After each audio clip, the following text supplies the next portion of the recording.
name is Yaa Yeboah, and this is Literary Voices, where we talk about issues that concern the African Canadian or the African in the diaspora. Today's discussion is themed Reimagining the African in Canadian Society. And before I even go any further, yesterday was International Day of the African Child, June 16th. In June 16th, 1976, yes, South Africa, apartheid South Africa, a group of school children decided to revolt against the educational system in which they were forced to learn Afrikaans. They wanted to learn the language of their forefathers within the educational system. So that's where the struggle, the youth actually started that struggle. Many of them were killed, horrifying images.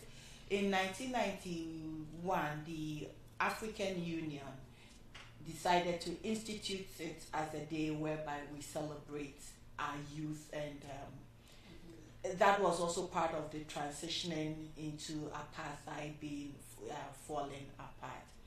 So the premise of everything is that the African youth also have a voice, they have power if given the chance, and when they rise up, they rise up. Okay. So today's panel, I have from my left, my far left. Please introduce yourself. Hello. My name is Robert Tonu, and I'm from Ghana. Okay. And then I have and I'm from Nigeria and so-called Canada. Other than Ahmed, I'm Somali and I'm Canadian, I guess. yes. And my name is Chizaba Imoka, and I am Nigerian and Igbo. And I'm your host, Yaa Yeboah. Yes. And you know what? In this discussion, whether you're from Ghana, Nigeria, or Somalia, I think we all know we have a common problem. And it doesn't matter whether you are male or female. The problem is particular to Africans here in the diaspora and Africans in, how do you call it, on the continent. So I will start with you going a bit more in depth into what you do, and then the interview will progress from there. So Robert, what is it that you do? Well, Robert from Ghana, specifically the Volta region, 2002, we realized that education is the bane to sustainably empower our communities. And having lived in the city and seen the challenges that rural folks face, there was a need for us to start reaching out to these communities. And so we, together with friends, we formed an organization called ADANO. At the time it was DVOG, Disaster Volunteers of Ghana. But then the focus was to go and empower the little kids in the community. And we went there to start teaching. But then when we put our information out there, there was a need for us to again focus on infrastructure, because some of the kids were excited to come, but as time goes on, the numbers keep dropping. And so we conducted research, and the feedback was lack of physical structures, teaching learning materials, and also those were some of the issues for which reason teachers were not also willing to go and teach in the rural communities. And so we saw the need now to provide these structures. But then we realized again that development starts from within, and the people need to buy in, the people need to understand that education is the key to their development. And so we engage the leadership in the community, engage the community in its entirety, and we ask them, what can you bring on board? Because the point is that I am from the city, but again, I've seen the need to provide these resources. You have agreed with me that yes, these are the resources that will empower your kids. And so what can you bring? And together with them, we agreed, they listed materials, their labor, because they build houses within their own community, so they could provide that for free. We realized that God has endowed us with a lot of natural resources, sand, chip, stones, which they could use for concrete, the wood, we have that. And so the community was able to rally around these materials. And we also reach out to friends, both within Ghana and outside Ghana. And then we brought in resources like cement, roofing sheet, iron rod. And then together, the community... Not to cut you short. You're a teacher by profession. I'm a teacher by profession. Okay. All right. Thank you. So we know he's a teacher by profession. And what I glean from what you are saying as discussions, as you're saying, is that community engagement and involvement is key to the success of Adan in Ghana right now. Absolutely. Okay. Miss Dr. Tokwe, you can use this. So I also teach. I'm also an educator. So I've taught. I teach at University of Toronto. I teach intro, sociology, women's studies, equity studies. In terms of what I would say, so that's, in terms of my profession, that's the curriculum. But in terms of my passion, it's really about decolonizing the African mind, I guess I would say, with respect to, how we understand and how we know ourselves and how we love ourselves, specifically when it comes to African spirituality, because but I know as we are as a people now, there is this, and I'll speak specifically from my particular location, which is as somebody who is Yoruba, but from, as Africans, we overwhelmingly tend to identify either as Muslim or as Christian. And in terms of our indigenous identities, they are overwhelmingly denigrated, right? Like we participate in, because of the legacy of colonization, we reproduce really racist, colonialist ideas around our African spirituality. And so my work has been really centered around asking the question, well, why? How did that come to be? And how can we return? How can we return in an introspective way, psychologically and spiritually, but also using the tools that we have, to move forward, right? So I'll just leave it at that for now. Okay. You didn't mention you're also an author. Yes. So my dissertation was published, and it's titled "The Souls of Yoruba Folk," and essentially, it's really taking a look at these. It's taking a look at African spirituality, specifically Yoruba spirituality, which is known as Ifa, and how it is that there's this contradiction that it is one of the most popular expressions of African spirituality in the diaspora, but at the same time, Yoruba people themselves, in terms of the linguistic group, themselves will often push down, right, or push down indigenous Yoruba spirituality and, push up or hold on a pedestal Christianity specifically, but not exclusively. Jesus Christ is white, hallelujah.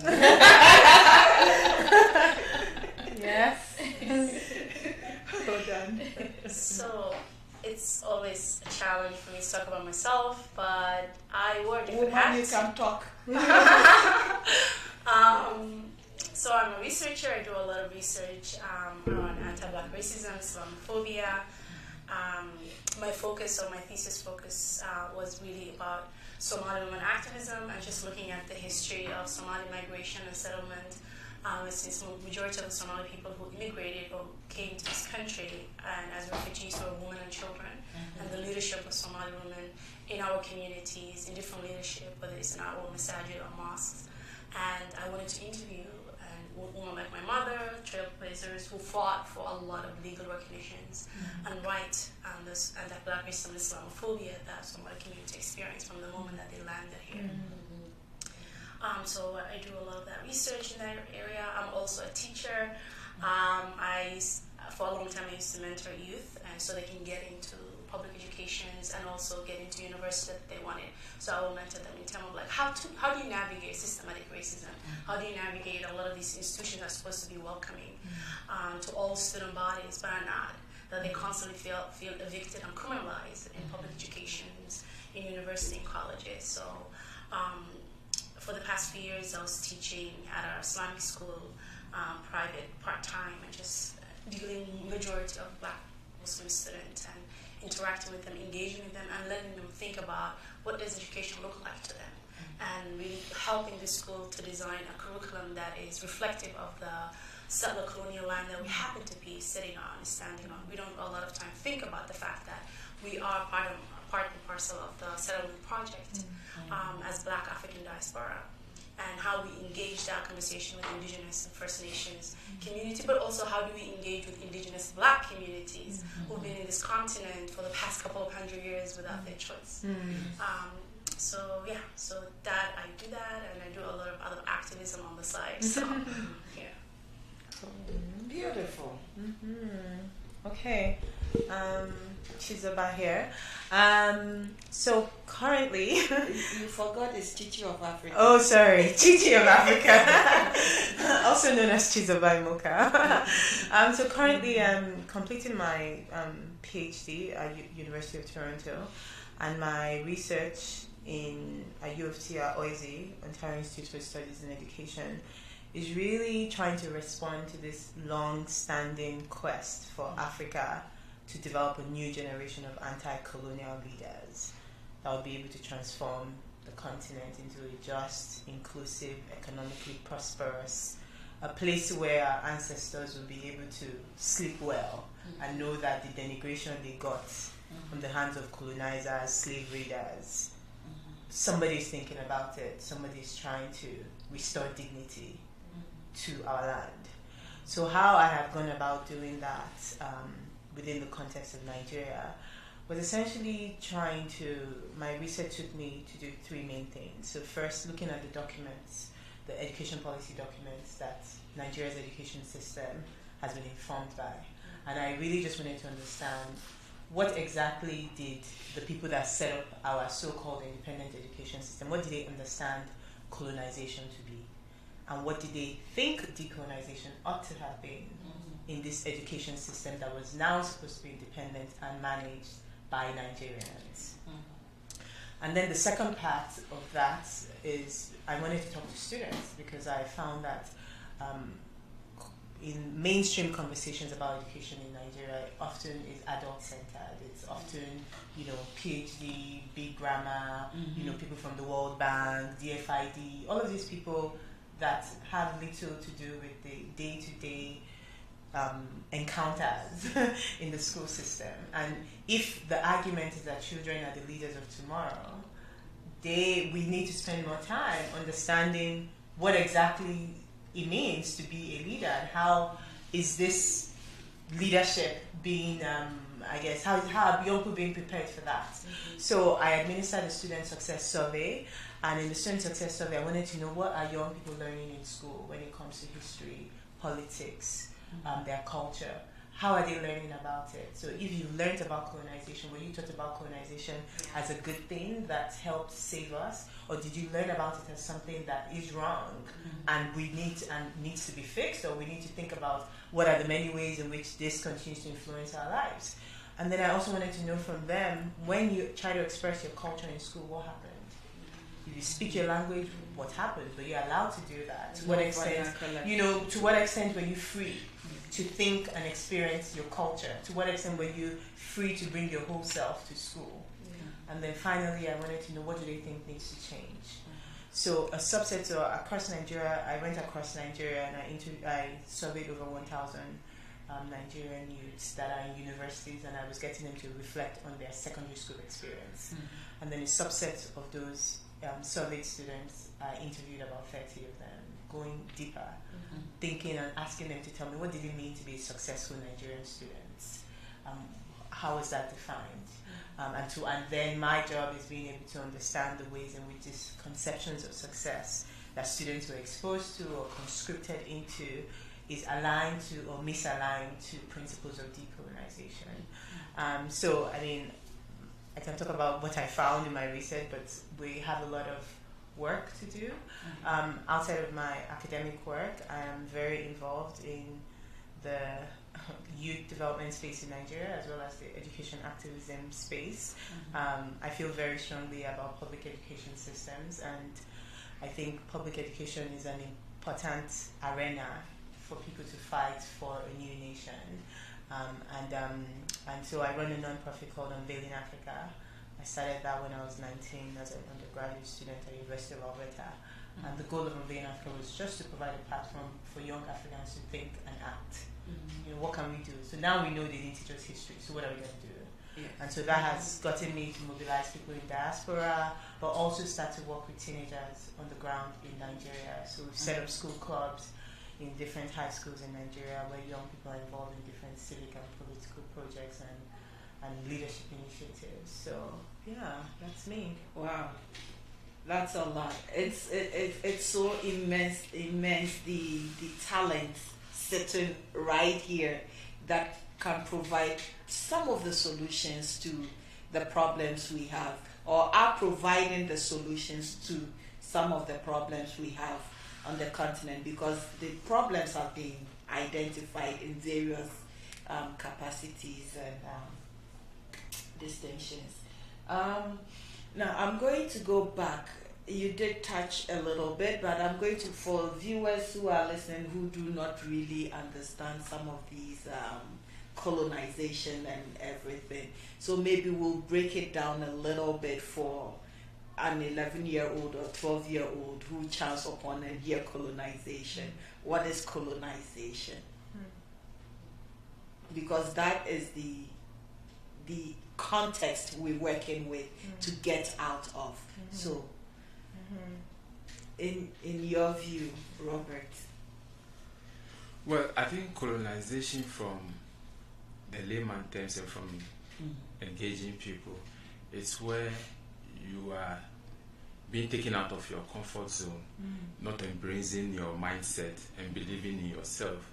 But then somebody comes in and feels that I have it all, I know it all, and whatever I'm giving you is the best for you to implement. I think that is to explain to a kindergarten child or a primary child, just not having that self-actualization and to believe in self and give back to self and give back to community. Well, just to build on that, I would say, colonization is essentially, outsiders from the continent, right? Coming into the continent with this view that, we were inherently superior and they had something to offer us in order to, quote unquote, civilize us. And, the tools of civilization vary. They were spiritual, but they were also economic in terms of, literally occupying the land, literally being on the land and extracting its resources, right? As well as its people. I was just about to say that, right? and the biggest resource was the people, right? In terms of the millions and millions of Africans that were stolen, right? People theft, literally, and taken across the world. And then, taking, and then imposing European or Arabic ways of thinking, of knowing, of understanding, essentially based on the idea that this is what's best for you and this is the best way to move forward in terms of what it means, what progress means. So to decolonize then would be an introspective return, but also moving for a return to what was lost, what was taken away, and then ultimately it's an understanding and an affirmation of self. Love of self and love of our culture, love of our spirituality, love of our land, and moving forward and having a confidence in that and moving it forward. Because nobody can tell me that Africa is not the richest continent on this earth. And so what can we do with that, to restore that richness in a way that we benefit from it as opposed to outsiders benefiting from it. So I look at colonization, I guess, from an academic and a practical perspective. So colonization might be military colonization, where you have a troop of settlement on your land, but they don't necessarily interfere directly with your political structure, but they nevertheless have that kind of a relationship and partnership with the government.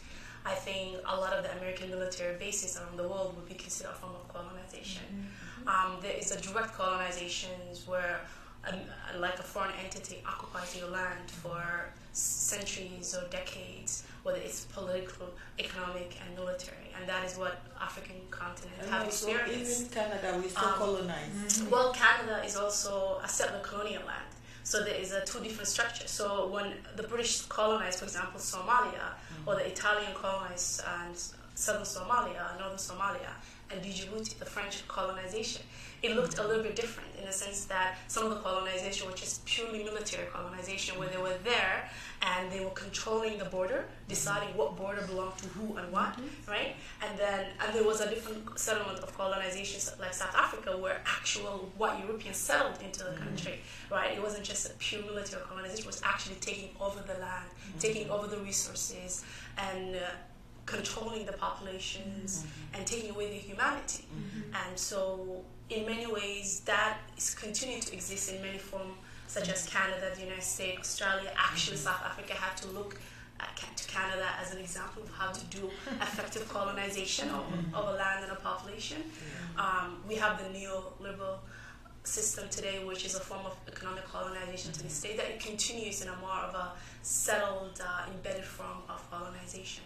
So, and this the intellectual colonization, what I see that when we talk about decolonizing, it's really about decolonizing our understanding of who we are and the understanding of our parents, and like really going back into our history and looking back and forward and saying what are the method of decolonization that we need to go through as a process, as a nation, as people, because it still continues. Still, we have a long way to go, and as a people, because we can see the way in which we don't even get along within our own countries, within our own tribes and ethnies, but based on religion, based on many other factors. That is deeply rooted in Western colonization from 500 years ago. Yeah, for me, colonization in very simple terms is theft, greed. Theft, greed, and selfishness on steroids. Like that's like there's no like someone else is far away in a different land, thinks, oh my God, I want more money, I want more food for people here. Instead of you to go and ask another person gently, oh hold on, please, this is a problem I have, can you help me? You decide, no, I won't do that. I'm going to go to Hodan's place. I'm going to pretend as if I'm trying to be her friend. And then I'm going to start to map things out, start to think of, okay, where can I bring the military from so that they can come and kill all of the people in Hodan's land, and then I'll take that land and then call it my own. The people that are remaining in that land that I don't kill, I will give you a condition. If you forget about everything that happened in the past, if you throw away your culture, if you throw away your spirituality, and you come and work for me based on my vision of this land I have stolen, you'll be fine. So that for me is colonization. Like, it is simply deceit, it is greed, it is unfettered greed, it is theft, it is stealing. Full stop. So people should be annoyed about other people stealing. Like, there's no integrity in stealing someone else's stuff. So, and then, I mean, we can talk about it in more academic terms of, thinking about how these colonization became so global and entrenched. You think about how arbitrary African maps were created. Yes. Before white people showed up in Africa in the 1800s, Africans were living, we were having children, we were eating, we were healing ourselves. We were trading with each other. And then a whole bunch of people, 16 of them in Germany, come together and say, oh, I've captured, 10 of Hodan's family members in this area. I've captured Tokwe's people in that area. Okay, based on that, based on my capture, I'm going to now divide all of these people. There could have been family members of Tokwe and Hodan that have intermarried over time. But based on your desire, sitting in Germany, you said, I'm going to split you into two. So family members are now divided based on one man's vision of how to make his own family in London richer. That's the whole of Africa, where our borders have been arbitrarily designed to suit the interests of a few white men and the Queen. Oh God, I said I won't talk about the Queen. A few white men far away from us.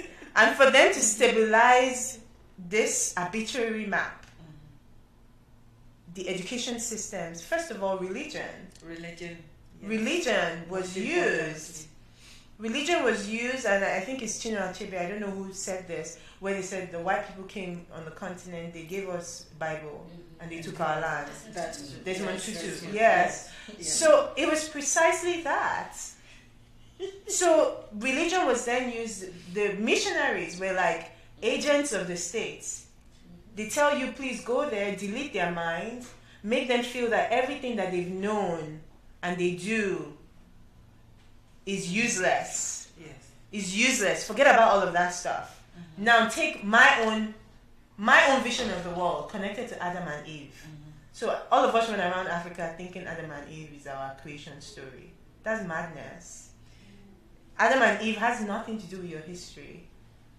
Adam and Eve has, like, everybody has, like, Igbo people, we trace our origin to Nri, Nnamako. Yoruba people have a different story that helps them explain the world. Yes. The names, the food they eat. Yes. We in Igbo land, we eat ukwa. We explain it from Nnamako's child. Has nothing to do with Adam and Eve. So, I think we need to see that while theft, greed, selfishness was at the center of the of colonization, a whole bunch of other people wanting more of something. And instead of begging and asking for collaboration, they decide to kill other people so they can come and take their land and use it for their own purpose. And then to normalize that, that is where your Christian missionaries come in. And then you have education systems that are created to stabilize that, to create new ways of thinking. And these new ways of thinking are abnormal ways of being. But they become normal because there's also an economic system that employs you for being so disconnected from your own history. And I think we need to, and I'm glad Chokwe brought this up, because within the context of Nigeria, we keep forgetting that Islam is, and northern Nigeria is a settler. Like the northerners are settlers in Nigeria. And so there's nothing indigenous about Islam in Nigeria, nothing indigenous about Christianity in Nigeria. Northern Nigeria was essentially a slave raiding project. I don't think it's only northern Nigeria. It is a belt that encompasses northern Nigeria, northern Togo, northern Benin, northern part of Ghana. Yes, so it is a distinct belt.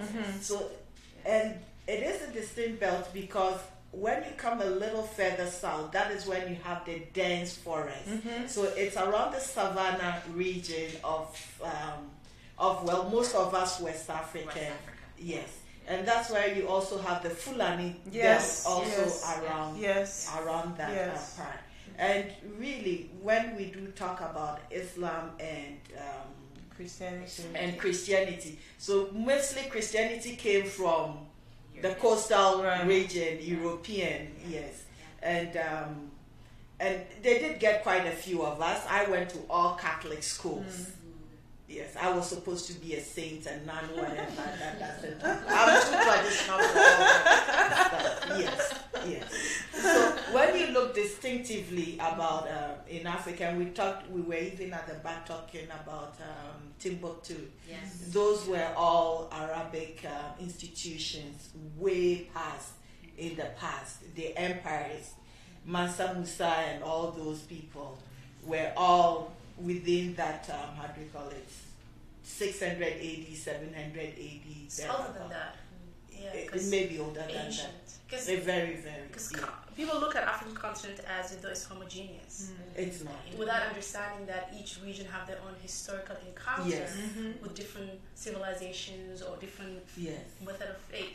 For us, for like Somalis and predominantly within the East African, many of my ancestral came to know Islam at the time when the Prophet was alive. So it was never about an encounter with Arabs, but it was more about Prophet Muhammad encountering the Coptic Christian in Ethiopia. In Ethiopia, so when that's people right. talk about Islam and Yes. indigeneity of Islam, it's like, what part of Africa are you talking about? About, Because okay, it's really very yes. different Yes. for Somalis or for Eritrean or for Ethiopians. Yes. And the encounter, the same goes for Christianity. Yes. Coptic Christians precede European encounters. Yes. That is the origin of the Old Testament of Jesus. Right? Yes, that's So, right. yeah. That's very right. So you've contextualized it. Africa is, as much as Africa is simple, it's also a very complex place that discussions and communications like this actually help us in better understanding. Not that Arab supremacy is not part of that region either. Because Arab supremacy. Because I always say that white supremacy and Arab supremacy are equally bad. Because a lot of people focus on white supremacy because it's a present day risk to a lot of people's life.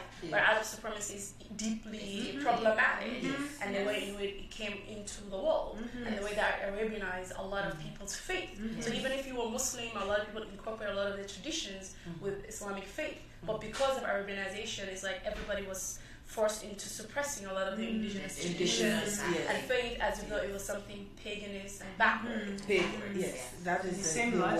word. Yes, same logic, same logic. Okay, so when we talk about capacity building, I think I'll start with you because your Adanu is part of capacity building. What are some of the things you're doing towards the future of capacity building to help with this decolonization? And because yours is underground decolonizing, building structures.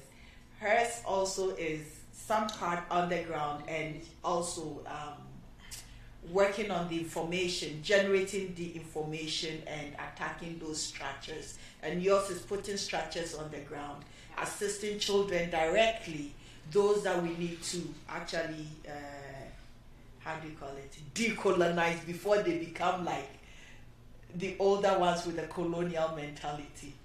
Well, I think for us on the ground, what we've been doing is trying to make these children identify the environment they come from and beginning to embrace themselves. What change can I bring to this environment that I live in? Because every now and then, every nook and cranny that you visit in a community, there is a need.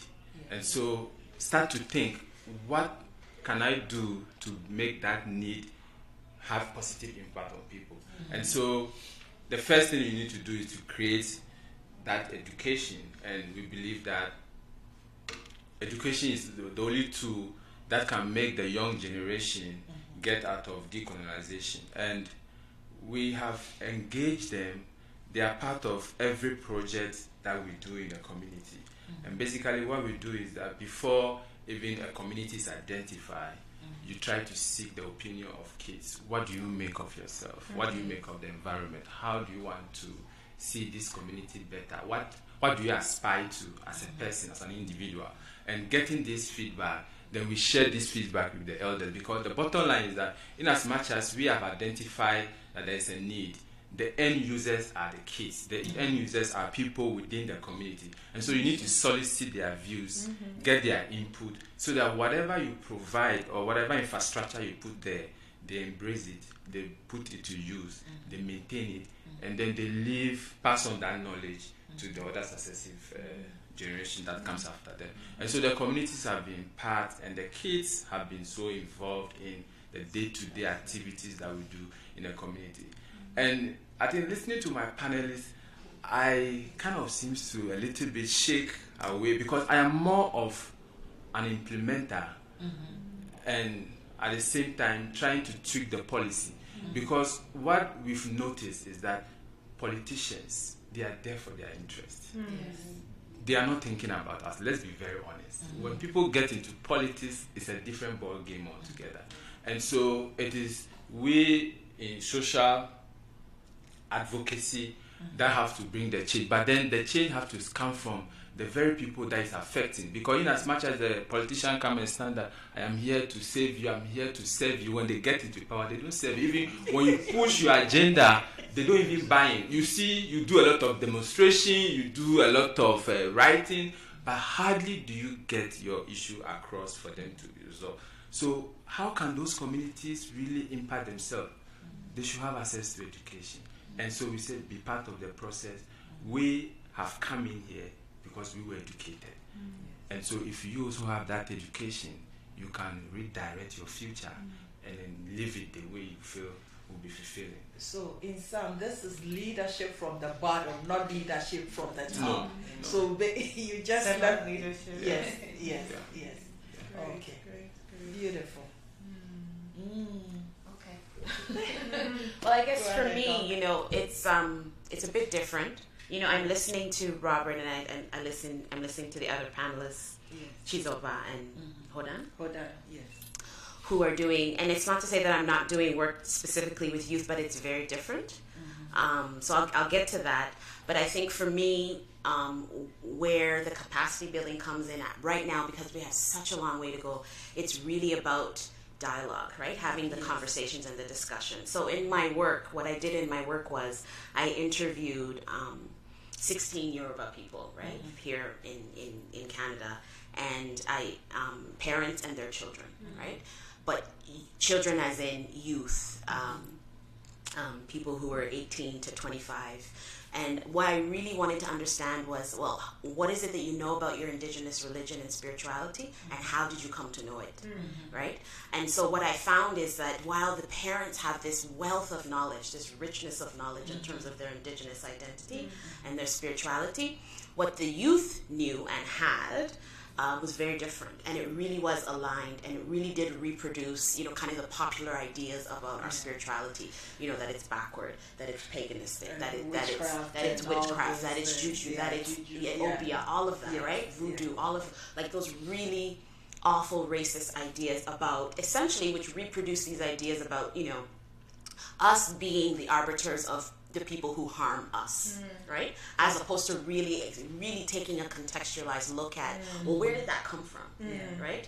And so, so for me, that was fundamentally because I came here very young, right? So for me, it was about, you know, in terms of having access to what I could do, what my contribution could be, it's coming from my particular social location as somebody who is Yoruba, but Yoruba and also quote-unquote Canadian, and I use that, and I say that deliberately because we know that this is, you know, settler land, right? It's land that is being occupied, and the indigenous peoples essentially are still being colonized and being oppressed in really, really problematic and fundamental ways.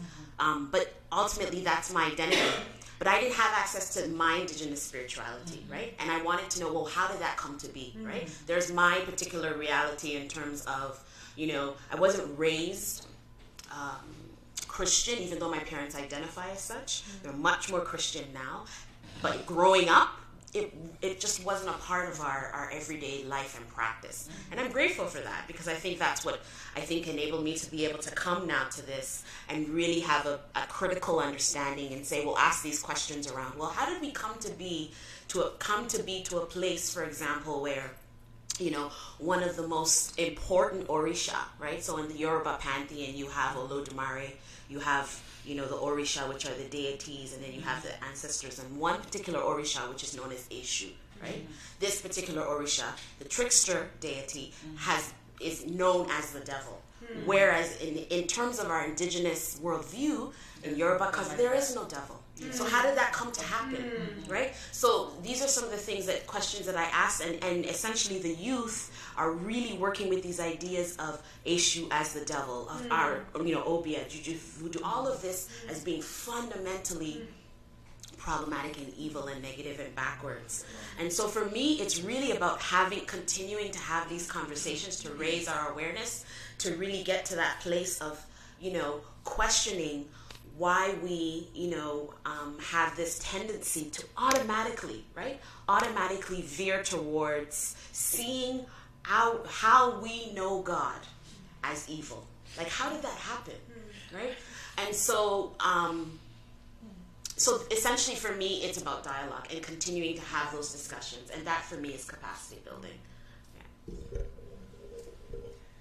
I think probably I'm in similar vein to you. When I decided to write my thesis on the activism of Somali Canadian women within a Canadian multicultural context, I wanted to really delve into this idea of what it is to be a Somali, especially those of us who, I don't have memory of Somalia other than when I was a kid visiting before the Civil War, because predominantly many of us grew up outside of Somalia. So the Somalia that my mother remembers, my mother had, like in her imagination, in her memory, is a completely different Somali to Somali Canadian, to Somali people all over the world, in the West and in the Middle East, and the way in which that many of us have lost that sense of identity to Somalia, to the continent, and trying to co-opt other cultures and other identities on the way. So I wanted to really kind of delve into what Somali Nimo, which was theorized by Professor Kuso, who's a Somali professors from the state, and interviewed first-generation Somali men and women to what is the idea of a Somali identity and who are you, and just kind of like unpack that and say from a second-generation perspective, from the first 1.7 they call it, my generation perspective, what does yeah I like that. yeah, anyone in the early mid-30s all the way younger, and yeah, all of those academic lingo. So basically means that you were not born in Canada, but you were raised in Canada or raised in the United States, so you're not really first generation. You're not like your parents. Yeah, basically 1.5 or 1.7. So so I wanted to yeah, and I wanted to really have that discussions with our parent generations. And I remember one of the women that I interviewed, an amazing woman, one of the trailblazers, and when I was young, I remember her like trying to establish a space for the Somali youth within public education and advocating against criminalization and eviction. And she said something that stuck with me, and she said that you have to be Somali first before you become Canadian. And she said the fact that whether you are first generation, second, third, fourth, fifth, you will always be a Somali on a settler colonial land, right? And that was very powerful in the sense is that it doesn't matter how many generations we are, we kind of come around, or like how many generations after our parents came to this country, our identity and who we are, and that political connotations, our whole existence is political as a black body, right, in North America. And not to forget that and have that kind of a connections and within your own ancestral land. I'm Somali born. I was born in Mogadishu, and then we left when I was 2 or 3 years old. Oh, you know? Didn't see nothing. Yes. And so like the romanticized image of Somalia, it's something that is with our parents. They saw Somalia without a war. They saw Somalia at the height of decolonization and the fundamental role that Somalia played in the continent, but specifically in the East African region, right? And so that to me was very much important to kind of like decolonize the history, decolonize the narrative way of what Somalia is, what to be a black Muslim for that matter, and engage with other young diaspora in my research, and even engage with Somalis who never left Somalia, because there's always the risk that when we as a diaspora go to Somalia, as though we know better. And a lot of times even Western funded governments are funding us to go back to these countries. You go back, if you're from Uganda, you go back to Uganda, you go back to Somalia, you go back to all of these different places as a funder from the colonial, the former colonizers, right? And that you know better. We're producing that colonization. Yes. And there's a tension between the people who never left, and the young people who are looking for work, the young people who are looking for better future, and us coming in and taking over.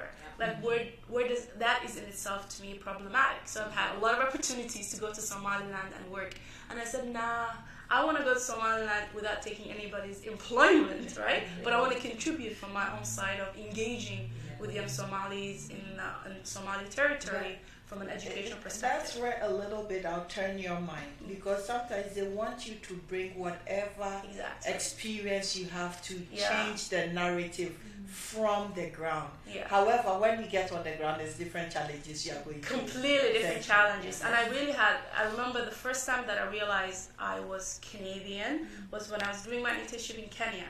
So the Kenyans that I was working with, my colleagues, one of them looked at me and he said, "So how does it feel to be here as a Canadian?" And I looked at him, I was like, "What?" Because growing up here, we were always growing up here like, "Where you from? Where you from?" You never feel like you belong as a black person.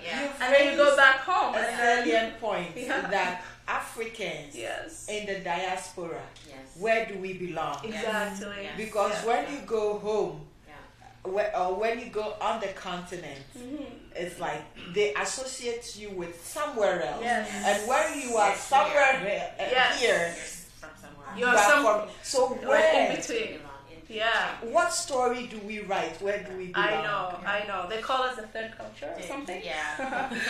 Third culture, third space. Yeah. So just to answer your question quickly, my understanding of capacity building is really build your own capacity first, and engage with other diaspora African, or specifically if you go back home to your parent home, to your ancestral home, to engage with them as they are equal to you, in the sense that you have something to share, but they have equally the knowledge to share, in order for us to really meet and collaborate in a way that we understand each where we're coming from, because they themselves have a different understanding what colonization is. Some of them might not have the same understanding as we do, because as a diaspora we can have two lenses. We have the lenses of the foreigner and the lenses of going back home, like the return of the home, almost like a pilgrimage, right? A spiritual journey. It is. You know. Okay. I totally agree with everything everyone has said, but particularly the idea of starting capacity building personally, because I think that was my trigger into this journey. You know, questioning, critically reflecting on my supposed status as a graduate of high school, graduate of a university, and connecting that back to the promise I thought education had for all of us, which is you would lead, children are the leaders of tomorrow. And when you go to school, I remember in Nigeria there was this big signboard, Bonvita signboard or something, about children, children being the leaders of tomorrow. So I really took that to heart, like, yes, I'm going to go to school and I will be able to lead. And so coming out of school and not being able to engage, not being able to, talk to people in my village about things that were important. Really, I was confused, but at the same time, I'm like, this doesn't make any kind of sense. And I did learn about colonization as an ongoing thing. You were taught about colonization as, just something in the past. Yes. Right? So it took me a while. It took me getting to the junction of the end of my master's and the decision about making a PhD to realize that colonization is what I have been looking for, because that is exactly what is at the root of the fact that many of my friends and I are graduating from school not being equipped to be able to provide culturally relevant leadership, to be able to understand the issues on the ground. We just see everything. Life is just kind of like a very binary pathway. You go to school. After you go to school, you get a degree, you do your youth service, and you get married, then you have children. Every other thing, the context that surrounds all of that is not something that is implicated or young people are made to take in, reflect on it, and push out and tell me your opinion about it. So I totally agree the need for, I think my own quest into capacity building began from my own introspection. And questioning and refusing to sit on the contradictions that I think the education system as well as society has made so normalized. So for me, within in doing my own introspection, I've always tried to, I guess, make my private matters public concerns to everybody. So I'm like, for my sanity, I have to confirm, all of you are feeling this thing, right? So through Unveiling Africa, it's always been a platform for me to be able to engage other young people, because I used to start to think, I wish I asked these questions that I was asking as a university graduate when I was a teenager. And I always thought, if I had thought about these things, if I had consciously thought about what Nigeria's problem is and said, okay, I'm going to pick what I will study in university based on what I think the problem is, I would have just been in a better position to help. So this kind of triggered my interest with young people, and at the time I remember seeing that about 49% of Nigeria's population were under the age of 18, and I was like, oh my God, this is a critical mass. We can do and undo. This is a lot of power. I'm like, imagine if I can change all of these minds. Hey, I'm like, wow, everything is possible, man. And then 63% of us are under the age of 25. I'm like, wow, woo. Like, we are the majority. Yes. We just need to get the majority to think. Yes. And to understand what is at stake. And so this kind of like, every time I felt like, when I think of an idea, Unveiling Africa was my battleground to try it out with young people, to engage them. So I remember the first essay contest I organized was getting young people in junior secondary school to write about the Nigeria of their dreams. And then the people in senior secondary school, I asked them to write about the role they think Nigerian teenagers have to play in nation building. And so I've had all of these kinds of things, getting young people to do, find issues within their community and, try to identify solutions. And most recently, about 2 years ago, a cultural leadership program where I got young people to learn about their pre-colonial history by going to interview their grandparents. Oh, that's wonderful. Three generations backward. Yeah, 3 generations backward. What did they do? Where did they come from? What did they practice? And the idea here for me was to get young people to start to see themselves as historic beings. There's nothing to be thankful to colonization for. You existed. You come from a force. You come from a force that the colonizer can't even conceive. Yes. And so I think being able to awaken that consciousness was all I was trying to. I know there were lots of, I guess not pushbacks, lots of the students, they just couldn't, they were the ones saying that, but people, things in my village is, it's fetish, or, they do juju. Exactly. But I thought it was still worthwhile for young people to sit down with their parents and talk and ask these questions. Yes. And so after that event, we organized something called Advocacy for Inclusive Education Summit. And at that summit, I brought politicians, parents, private sector people, everybody to come in conversation with the young people, where the young people now talked about their experience doing this program. Right.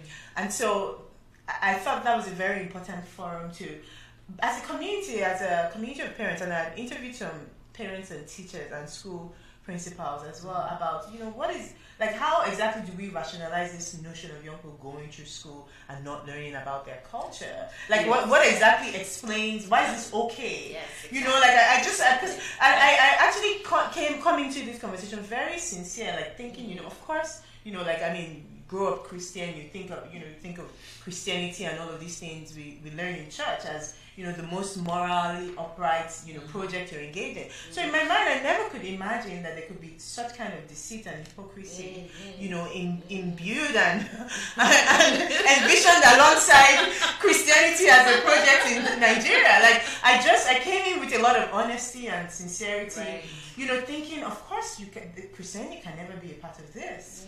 And so, I guess I've come to know more. And so through Advocacy for Inclusive Education Summit, we've provided this space where young people are seen as important holders of knowledge. Their experiences matter. We should be able to envision a different future through the education system that we are immersing and scripting young people to. And that summit, which I've done it like 2 times now, and I've done it through the process of my schoolwork here, it has been a critical and important ground. And I remember the time we started, we were having issues with history in Nigeria. It just got to the news that history was not in the curriculum, but history was never in the curriculum. History was never mandatory for Nigerians since day one. But all of a sudden, people just started to talk about it around that time. So that summit was also an important. We use that as a platform to talk about that. Yeah. So I'm writing my dissertation now. I'm gonna plan to move back to Nigeria.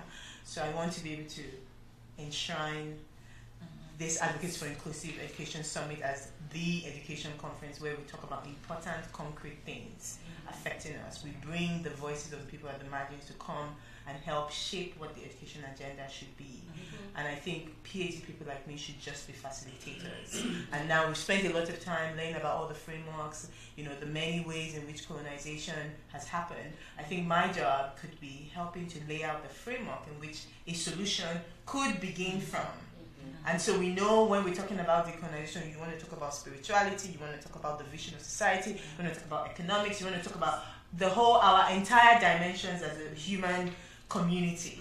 And so I think the benefit of being in school for so long should afford me to be able to at least say, hey, this is what we understand the problem in the most robust way. And so let's now have a conversation within a more robust context that is actually more reflective of our diversity and complexities as human beings in this country. So that's for Nigeria. And then here in Canada, I guess my capacity building has just been being unapologetically afraid to speak out. So like this year, I was involved in 2 public lectures. So I gave a lecture on Black and Educated at U of T. Black and Educated ? Was it at Hart House? Yes, at Hart House. And so with that lecture, I wanted to question again, like put this question mark on what does it mean to be Black and educated, and what should it mean to be Black and educated, given our history, given the enslavement of our people, given the ongoing colonization that we continue to face. Shouldn't it mean that to be educated should be to be empowered to deal with those issues? But what it means to be Black and educated is to be culturally amputated, to be alienated, to be underwhelmed, to be underserved, to be an agent of the extinction of your history and your culture. Yes. And so that was what that lecture was about, being able to challenge, the subheading was unveiling the contradictions and reimagining the future. And then the TED Talk that I gave as well was, again, looking more closely at, I guess, the Nigerian context, but Nigerian context as a case study of the global colonial project and how it continues to, and how, I guess, how mainstream society continues to, take away our attention from the fact that we're not yet a post-colony. So they keep discussing, decolonization in 1960 and now we live in a post-colonial society. Absolutely not. We are not in a post-colonial society. So it's important that we keep inviting people to the table of decolonization. To say, yes, political exchanges may have occurred, but in fact we can have an argument about the extent to which that occurred. But colonization was much more than just political control. Political control was more or less an agent of the stabilization of the colonial project. There was a vacuum, an intellectual vacuum that had been created, and the politics was just a way to control and maintain that vacuum as it is. So with the TED Talk, I was using the Nigerian case to show how that looks like within the education context. And I hope that, and I think it's important that, these conversations, we need to dare ourselves to be courageous, to dare ourselves to see ourselves as full human beings that deserve dignity. Full human beings, our ancestors deserve dignity. It's not only white people's ancestors that deserve dignity. So I think we as Black people, we need to have a come to Jesus moment. And, and ask ourselves, like, are you just an object? Like, is this all you can settle for? Or do you want to explore other ways? If Adam and Eve is not your origin story, and you see that the days of the week, 7 days of the week, are all part of Greek mythology. Thank you. Yeah. So, in my village, we have 4 market days that is connected to our own unique mythology, that is connected to our economic plan as a community, that is connected to our spirituality. So, why would I choose to live less I'll just mute my market days, mute the economic plans we had. So I think we as a people need to decide that I am wonderful, I am full, I am complex, and I will rise to the intellectual responsibility that is required to sustain a society that is reflective of the history I come from. And we've been trained to be lazy. So I think it's a choice. And I think it's important, if there's anything I can do to push us to see that we have a choice to make. Yes. So we can choose to remain intellectually lazy and intellectually dependent on other people, or we can say, you know what, we can do more. Yeah. We will do the hard work, we'll sweat it out, and we will at least lay a foundation for a new generation to stand on. I don't think it will all happen overnight, but let it be said that a foundation was laid, where at least the conversation has been elevated from this anti-intellectual rubbish that we do now to one where at least we have a better definition of what our problem is. Wow, thank you. I think this woman got fired. The ancestors are speaking Yes, to me. Which is really good, because whilst you guys were talking, basically you touched on the theme that I said, you touched on all of them. I didn't have to ask the questions, it just flowed within. But I gathered mentorship as key, history, our history, Nigerian history not being taught is a big issue. And even African history, we ourselves as a continent, as a group, we need our history to be told, and we need to have these kind of exchanges about our history, because history is also storytelling. Very much so. So you mentioned on the Adam and Eve. What about if even the story of Adam and Eve was different? The whole aspect of Christianity will be different. And this I gleaned from Thomas King. He's a native Canadian storyteller. Yes. The truth about stories is that we are all stories. Absolutely. How the story is told determines the end result. And whose story whose becomes story tells the story, Yes, and becomes the the story. This story, yes. And I call this program Literary Voices, not because it's just the literature, because all we're doing here is also part of the storytelling. We're changing the narrative, be it academic or music, entertainment, art. We're changing it. And as you mentioned about Orisha and Yoruba cosmology, and I'm thinking within the arts right now, it's coming out. Yes, very much. Yes. So. Very much so. And the movie you criticize, I call it Wakanda, you call it Black Panther. Yes, you wrote your article on. Touches on so many of these, African history. Whether good or bad, it touches on so many of them. But it also gives us the perception that if Africa was left, Yes. Ghana has this vast potential, as Robert can tell you. Nigeria has immense potential. And you did talk about partitioning of Africa. Yes, the boundaries were put in places whereby boundaries should not have been. Volta region of Ghana, Togo, Benin have been divided up by Britain and Britain. Germany was also part of that. Germany, Central Africa, Yes. But I'm talking about our part, West Africa. So Ghana is Anglophone, Togo is Francophone. Then we come to our sisters, our brothers in Nigeria, Anglophones. But when you look at the old Benin state, it covered most of Togo, Benin, and present-day Benin, Dahomey.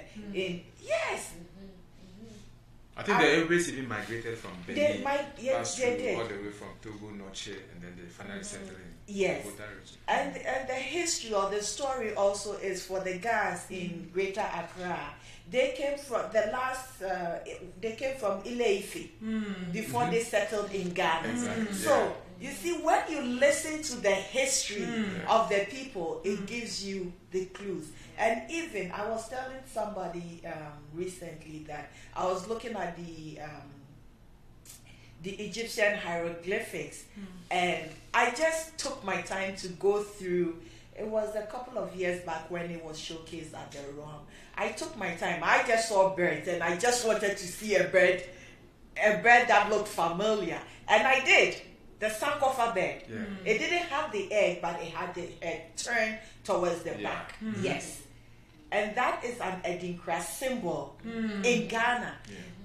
And the accounts have been linked to have come from all that side, yes. And even the guys, when they pour the libation and they say 909, it's the Nile that they're mentioning. See? So, and that is why history is very important. Culture is very important. And the language we speak is very important because there's no African language without a meaning. Yes, very much so. Yep, very much so.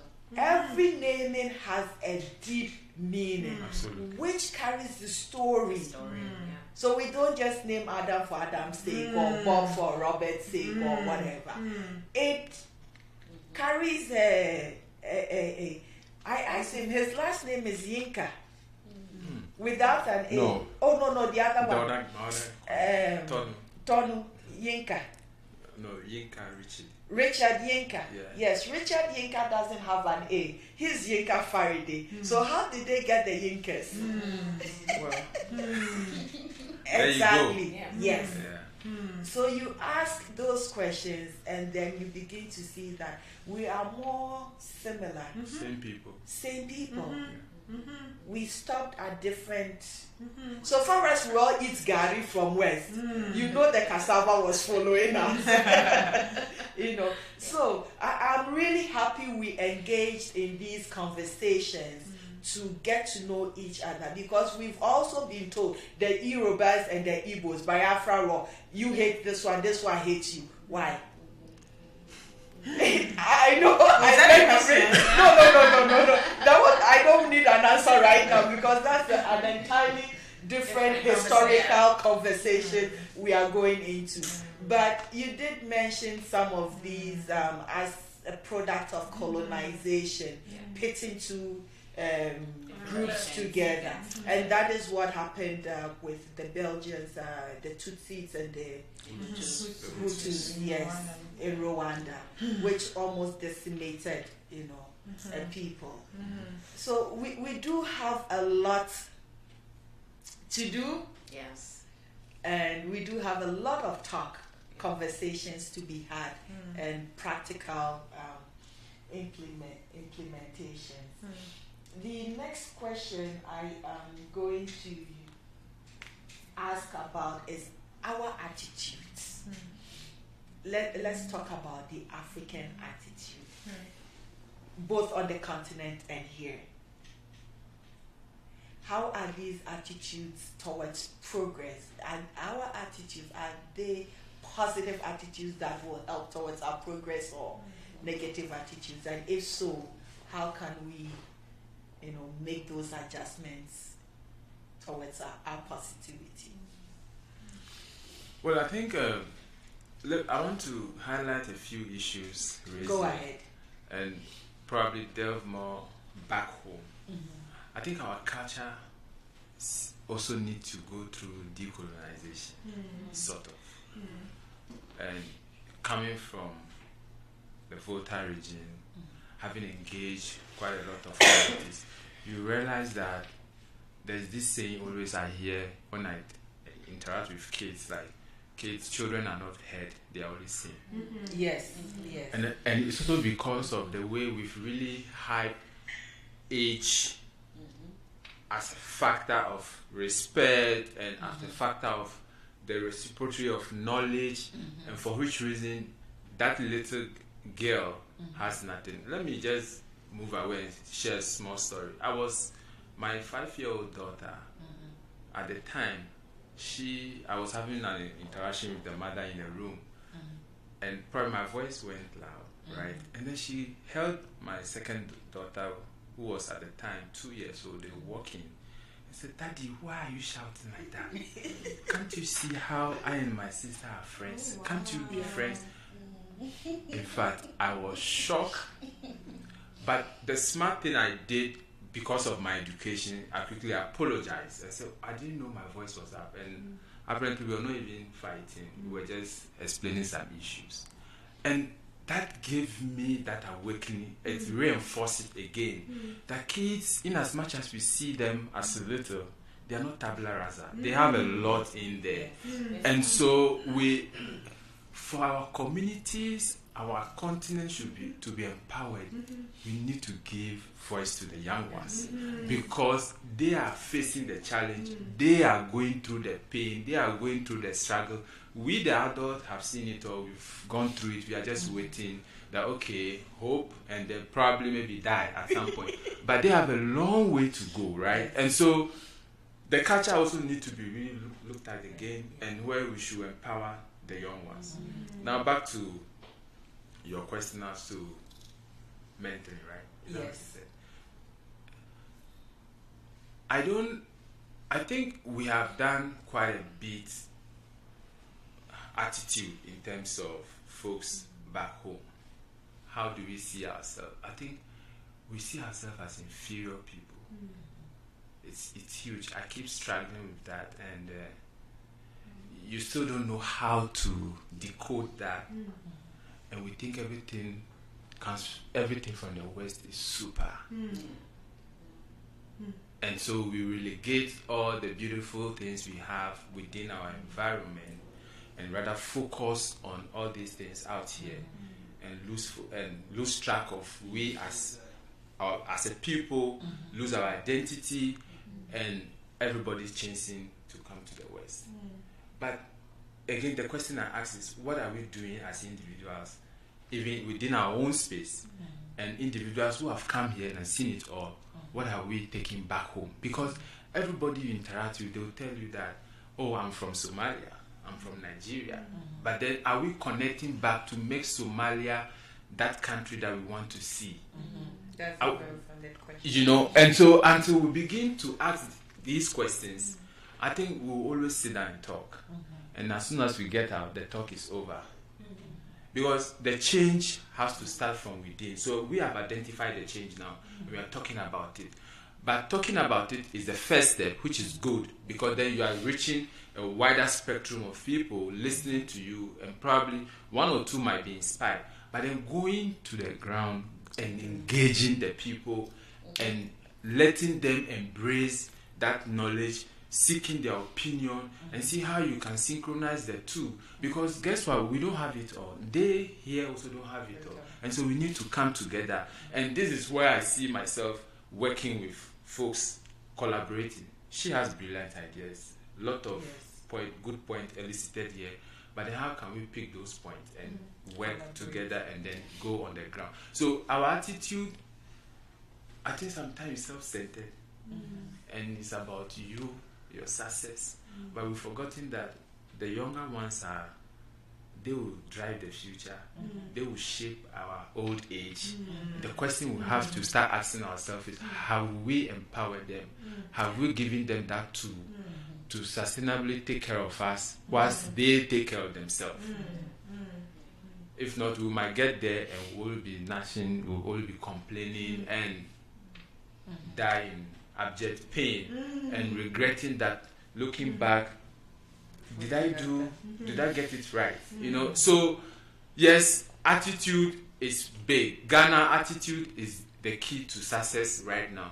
We are having all the education, we have a lot of intellectuals out there, but how are they reflecting positively on the society that we find ourselves in? And that is the question that we always keep to ask ourselves. And then we need to go back to our homes.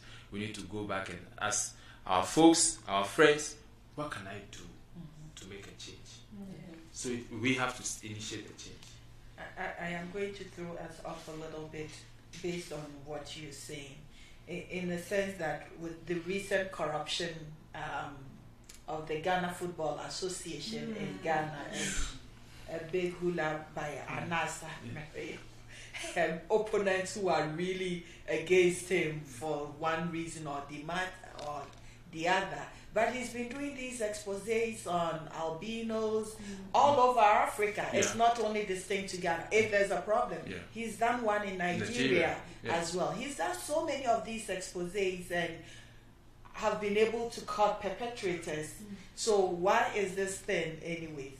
So one person wrote on her Facebook page that corruption, I think anti-corruption should be taught right from day nursery. Because it seems that every person on top, even not on top, every person with a little bit of power or given authority wants to take something from the person who doesn't have. I don't feel there's love in the world we live in now. Because if really there is love, then I shouldn't see my colleague in pain. And I shouldn't amass wealth and live in a house, put wire mesh around it. Who am I scared of? Because I know I've not empowered the next person beside me. I know that next person is hungry, that person is starving. And so that person, obviously, you are thinking in your mind that he might come to attack me or she might attack me. And for which reason you do that. But then can you think of reaching out to that person and say, what skills do you have? Yes. How can I make you useful? Or what can we do together? I think that is where the conversation needs to start from. I think economic empowerment is really making it difficult for any progress to happen in Africa, because when you talk about child slavery, why are we promoting? Why is it still out there? Parents are in poverty. They need to survive. And so child slavery will still be there. And so when we are only coming to do advocacy, we talk about it, create awareness. Have we changed or have we diversified the source of income of those individuals engaged or perpetuating that act? Until we do that, the problem is still there. Yes. So forget the top, go to the bottom. Dig underneath. Yes. Bottom up. Yes, bottoms up. Yes. So the corruption, people are still angry to do it. And guess what? After all this expose is done, all the hula ballet, the noise, the highlights is over, everything starts all over again. You know, it's a difficult world.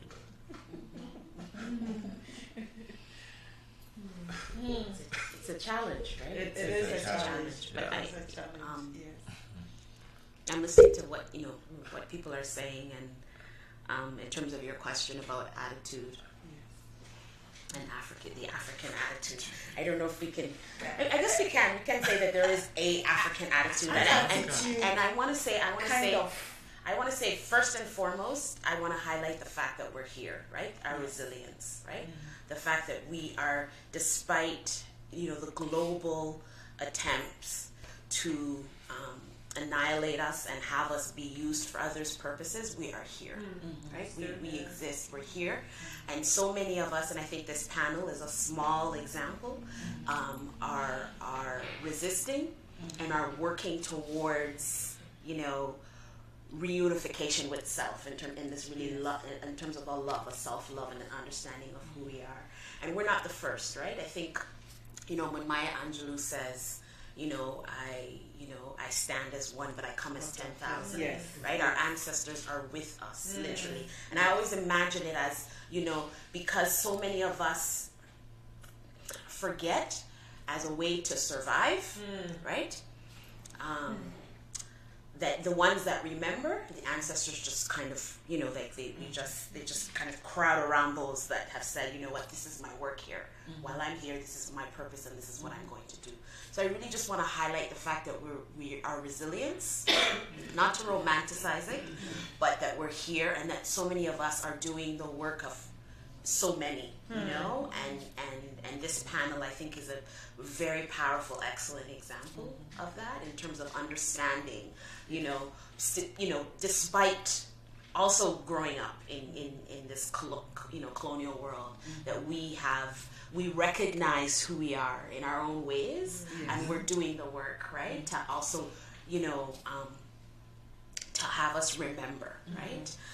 So I want to highlight that, and I just also wanted to build on what you had to say, Robert, with respect to this thing called age, and you know, in the Western context, it's called ageism. but at the same time, you know, I think there's something to that, what you have to say, because my concern, and everybody on this panel's concern is, okay, well, the youth, right? The children and the youth, and what do they know, and how do they have an understanding of who they are? Mm-hmm. Within the Yoruba context, seniority is fundamental.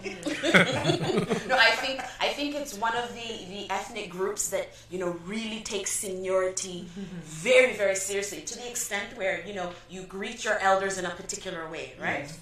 So, you know, me, I was supposed to, you know, when I saw Uncle Yinka, I was supposed to, you know, bow down, and the other ethnic groups, not so much, yes. But seniority is fundamentally, and again, you know, the Yoruba are one example, but I just want to highlight that, you know, how I think to a certain extent colonization has corrupted our understanding of seniority, and how respect for elders plays itself out in our lives, and especially in the lives of youth, because I think, and you spoke to it very powerfully in terms of what, you know, what is happening with the youth in Nigeria right now. And I think it gets mirrored here in the diaspora, but in a very different way in terms of what we know about who we are, right? And how we understand and love and understand the power of who we are, right?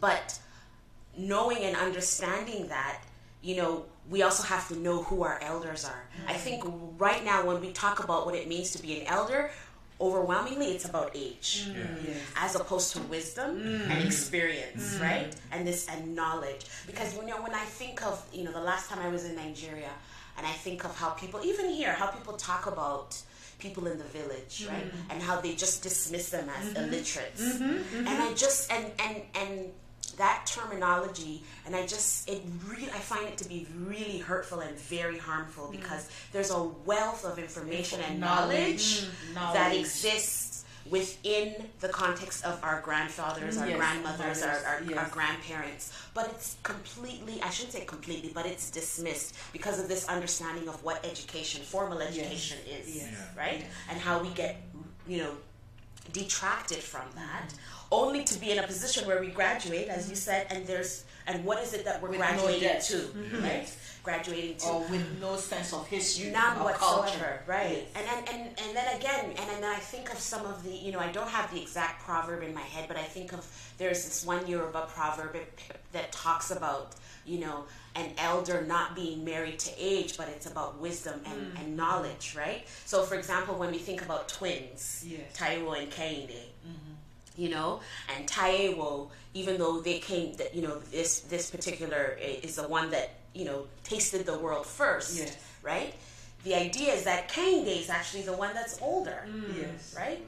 Because Kehinde sent Taiwo out to see, well, what's going on out there? You go first, right? So for me, that says a lot about wisdom and knowledge, and who knows what, and how it's not necessarily connected to age, right? But it also says a lot about, again, our indigenous knowledges, and how they are just so full of teachings that can help us to move forward. But we don't, at least for me, you know, it was my PhD that, you know, it was doing the PhD that I took the time, years and years and years, right? And I haven't even begun to scratch the surface of the knowledge, only of Yoruba people, much less the other ethnic groups, right? And how colonization has removed us from seeing the beauty and the power of what we can do. So right now we're surviving, right? And I think we need to make a move and a shift towards thriving. And I think that's, for me, is where, and it's not about romanticizing it, because, you know, we also have to critique our own cultures, which is what you're talking about, right? We also have to not romanticize. And what are some of the places and spaces where it is problematic, right? And, you know, when I think about that, I think about how sometimes, and, you know, there's a whole chapter in my book about, you know, seniority. They're older, but they're not always right, you know, and how the youth talk about respect for elders is contingent upon their behavior. Whereas the elders, right, the parents are saying, you have to respect me because I'm older, right? So there's a tension there, but it's based on, well, what is it that you have to offer me, right? And how does that get passed down? You say that, and this is what I've found with language. There are ways to deal with our older folks who are not behaving Yes. that way Properly. as a child. But you have to know language, the language to use that will not insult them, but they understand that you've really spoken the truth. And they will turn around and come and say, yes, you spoke the truth. Because you spoke the truth without being disrespectful. So you achieved it. But that actually takes training as well, and understanding more of your culture, to do that. We do have a proverb that says, what an old person will sit down and see, the child will climb the tallest Iroko tree or whatever, and will never see. So that is where they always get us.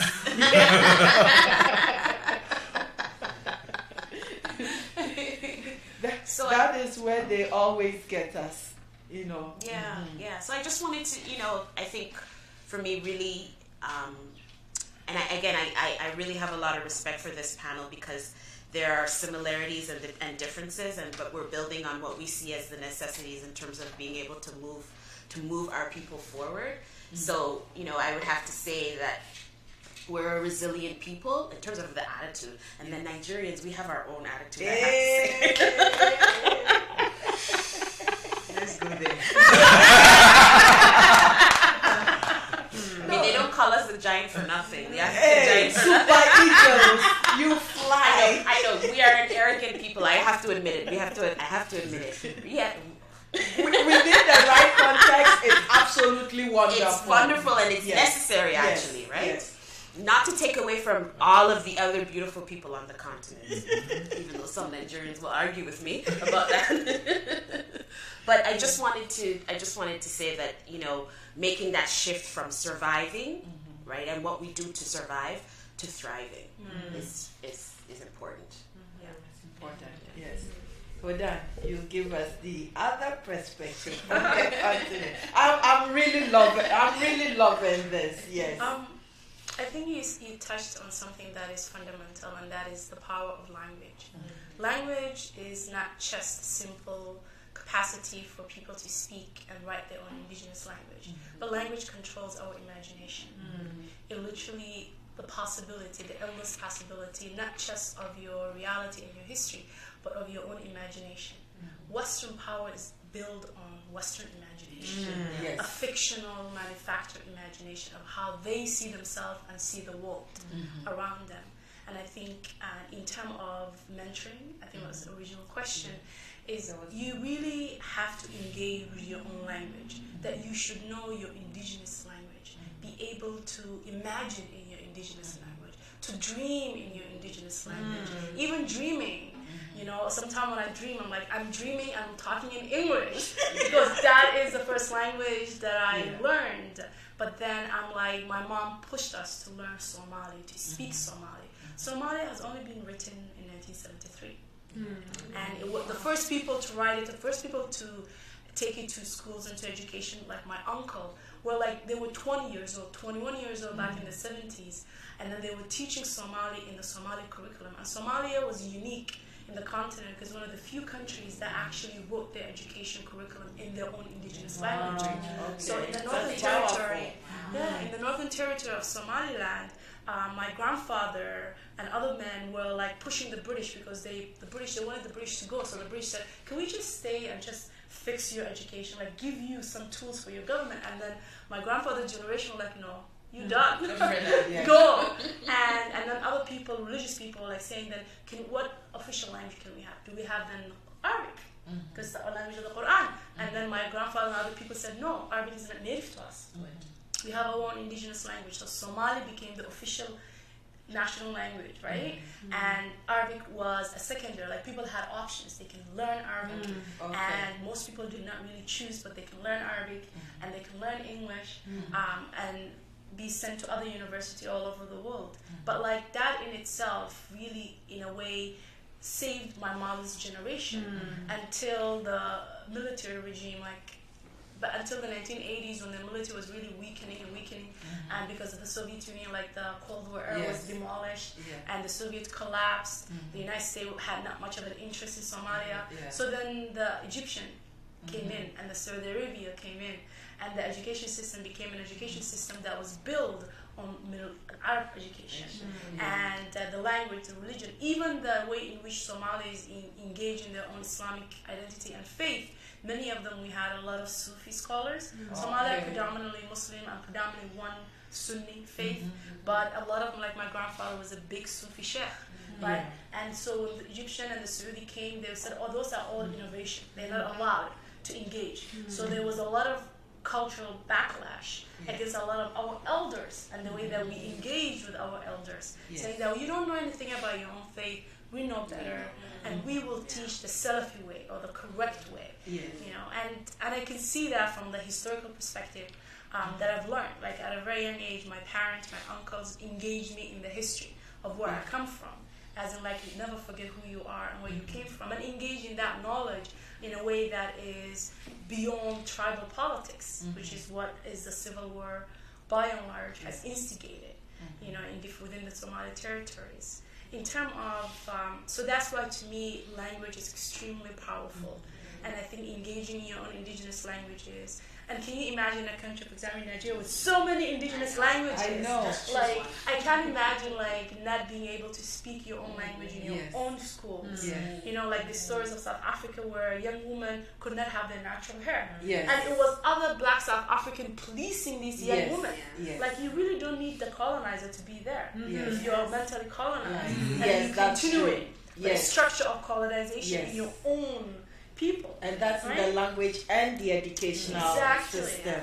And in terms of like elders, I know in many African cultures, elders are revered and looked up to.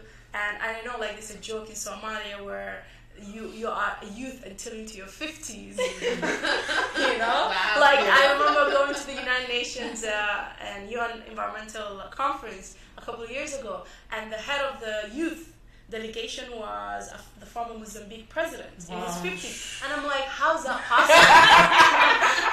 I was teasing her. I said, you're like my mom's age. How does that make you a youth? You know? But it's really nice to be a youth in Africa. Perfect. No age yet.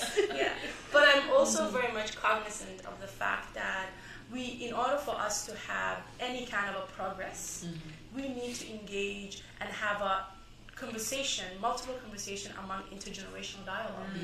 Like I call that memory and memoirs. So like how do you have your grandparents and your mothers and your dad and your uncles, a lot of your elders in your community or in your family? Because to us elders are not just nuclear family, right? It's a more like a ancestral family, right? Extended family. Like having those conversations when we are engaging in any kind of a progress as Black African diaspora, and engaging with indigenous Blacks who never left their home, right?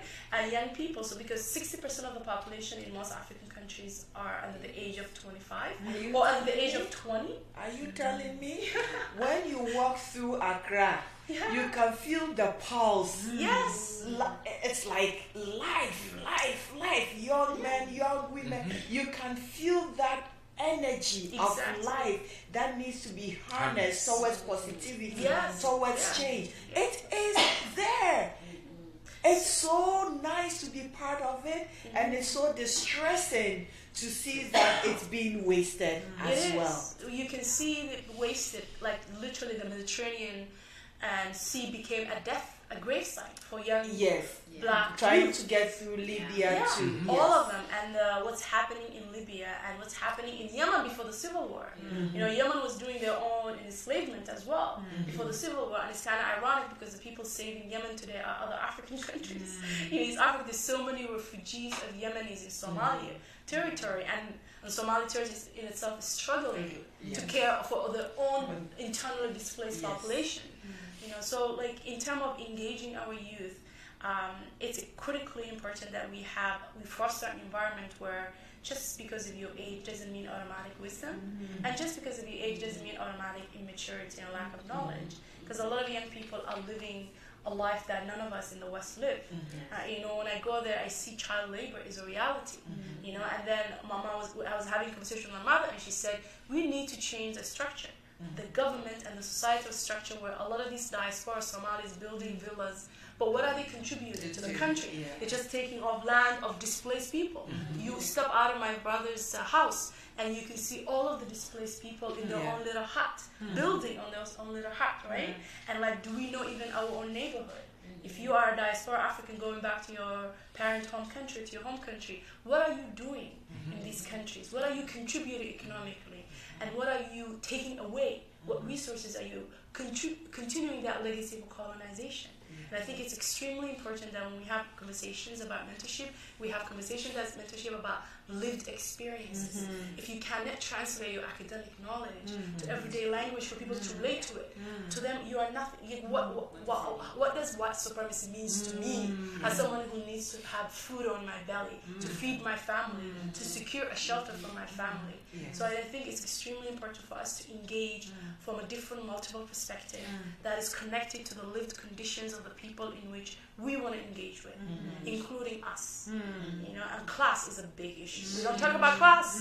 No, we don't talk about class. Class, it's very destructive because if you're not caring about the need of the people, your own community that you talk about all the time, that you write paper about, I'm always cognizant of that as a researcher. What am I doing? What am I contributing? And how am I engaging to produce knowledge? And they can produce knowledge, not just consuming knowledge, right? That's very true. Wow. Okay.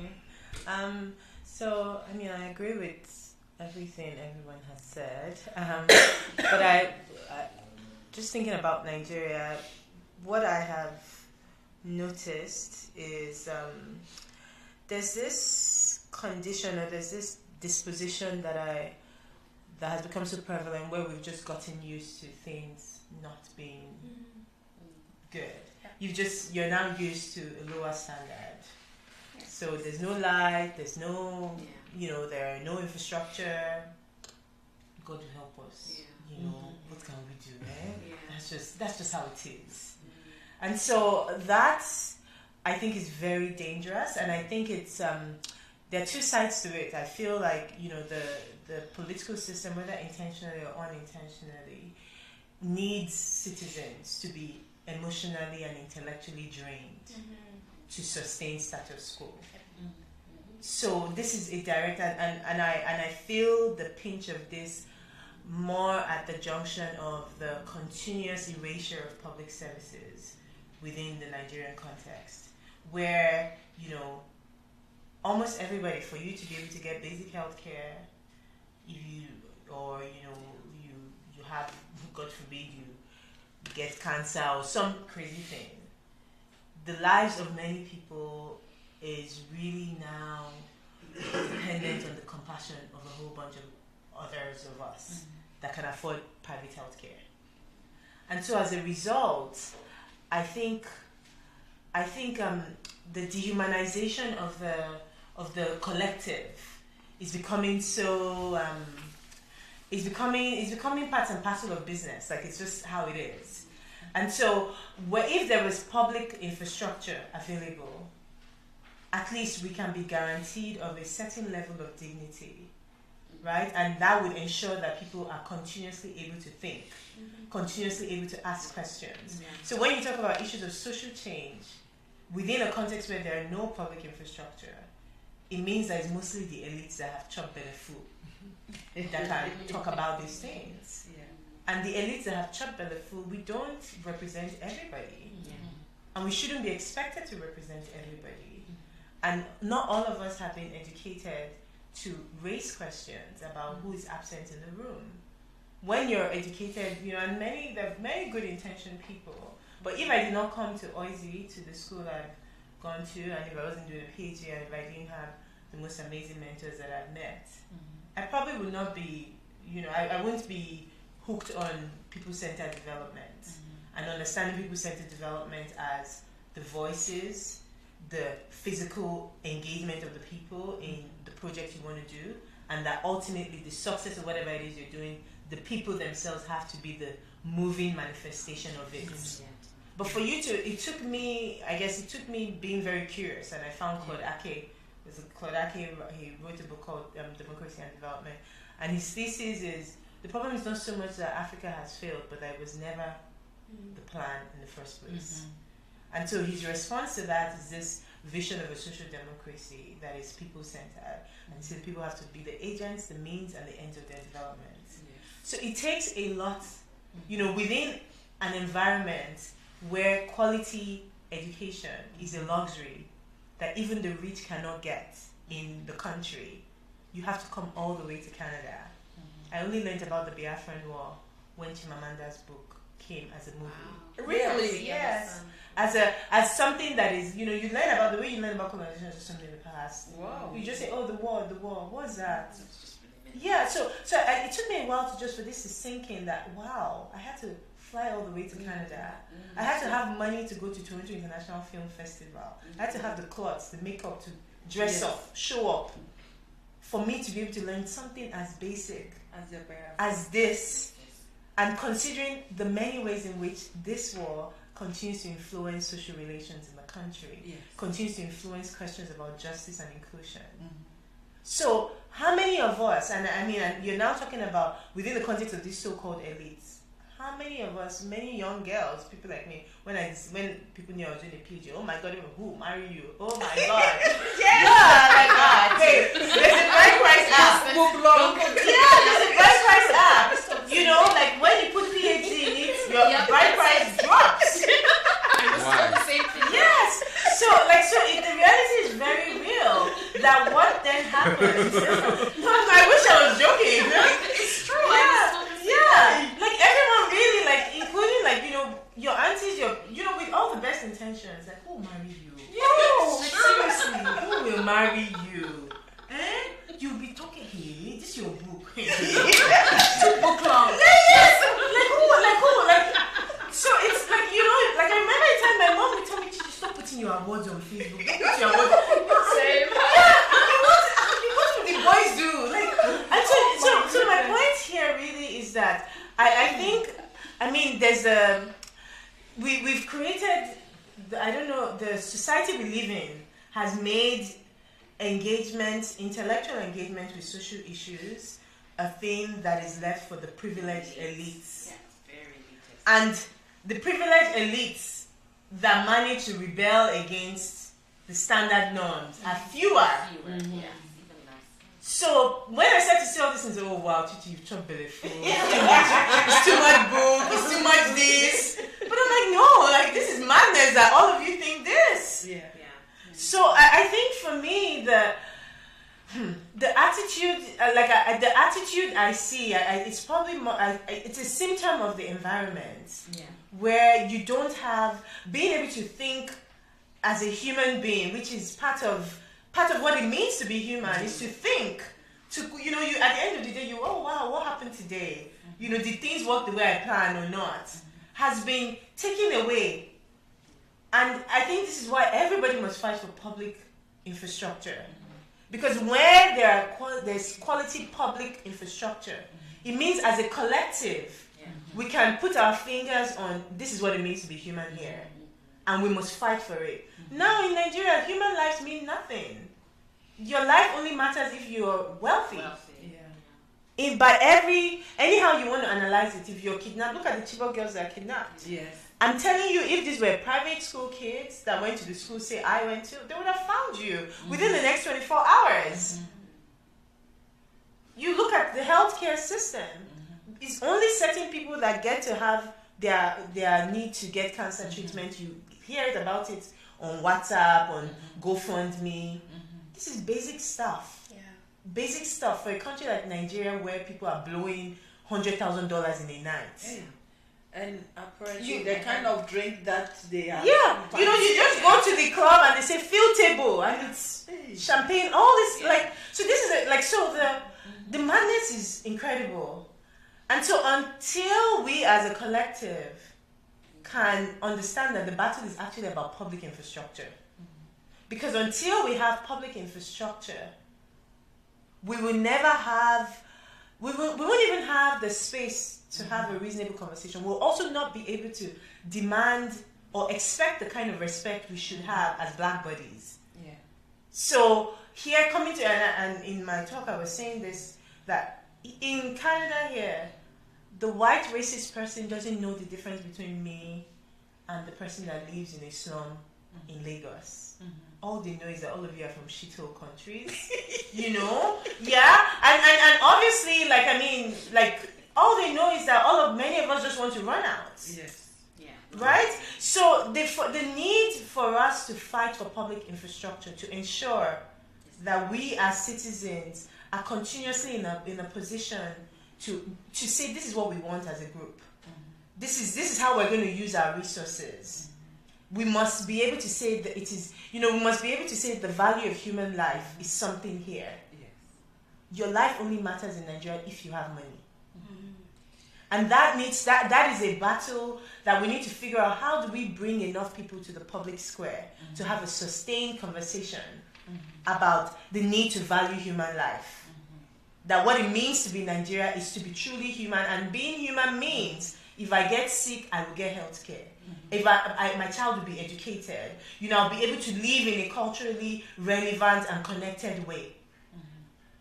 So there's that element of that where I think the theory of change, our articulation of what we think our problem is, has to absolutely capture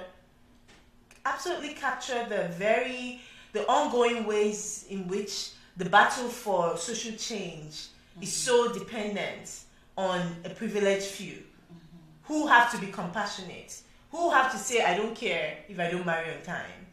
That's so risky. It's so risky. It doesn't say, it says a lot about how we look at ourselves as a collective. So I think the implications for that from mentorship, I think is more, definitely the intergenerational dialogue is important. And I feel very strongly about this whole idea, it takes a village to raise a child, right? So I think, definitely, and in talking about, Western culture and our own culture, there's no culture that is pure. And so I think we should always resist, there are Africans out there, but our own culture, they did this, or they used to kill twins. But Western culture is also the engineer of slavery and racism. But you don't throw all of it out. The reason why Western culture is still here is because all of us are intellectually engaged in it and continuously reinventing it, questioning it, trying to transform it. So why do we think that will not happen if we were all rooted in our own culture? So I think intergenerational dialogue needs to happen within that context of us saying that, look, if we have nothing to do with Adam and Eve, naturally, our encounter with Adam and Eve is through military colonization. We can choose to steal. I'm not saying anybody should be Christian, anybody that wants to be whatever they can be. But if we would live in a continent that is responsive to where we're coming from, what I fight for and argue for is to center ourselves. You can add from other people, learn from everybody. Everybody learns from us. Yes. But you have to be standing somewhere. You cannot be floating up and down. You have to say, if I'm Igbo, I'm here, I'm Igbo, this is what we do, this is how we see the world. And when you're seeing the world from there, what can I learn from here? How can I build from that? Okay, what can we exchange? And I'll even be able to give you more because I can see clearly. I can think clearly. I know where I'm coming from. I can give more, something unique and different and genuine to the world. So I think the context, the question of mentorship needs to occur within this broader understanding of what decolonization ought to be about. A broader articulation of what our problem really is. It must absolutely be interconnected with this notion of economic prosperity. People being economically empowered shouldn't be up for questions or debates. So perhaps the challenge for us as intellectuals is being able to articulate a vision of social change that is tightly connected to economic freedom, tightly connected to public infrastructure. It cannot be either or. It cannot be we get, you can get education, but no, you have to pay for water. No. We need to be clear on what is the basic. Yes. And the cost of our social change is water, healthcare, whatever, roads, parks, that is the minimum. So I think we, the intellectuals, when we talk about mentorship, we need to be able to articulate a vision of society that honors our humanity and the battle, whatever we're mentoring people on. Yes, we need to have an intergenerational dialogue that is connected to the denigrations our ancestors have collected, and then we find our mandate for change within that. So, and I imagine this happening in many places. So I think the school system we need to collapse this idea of school being just in one building. Like, we need to collapse this dichotomy between formal and informal. The curriculum in our schools need to be transdisciplinary. We have no business learning about just biology for biology's sake. When issues happen in society, it's not happening in a silo. Like, racism is occurring at the same time that, you're having stomach pain, everything is occurring at the same time. So issues happen in interdisciplinary ways. So I think the education system needs to mirror the problems we are facing.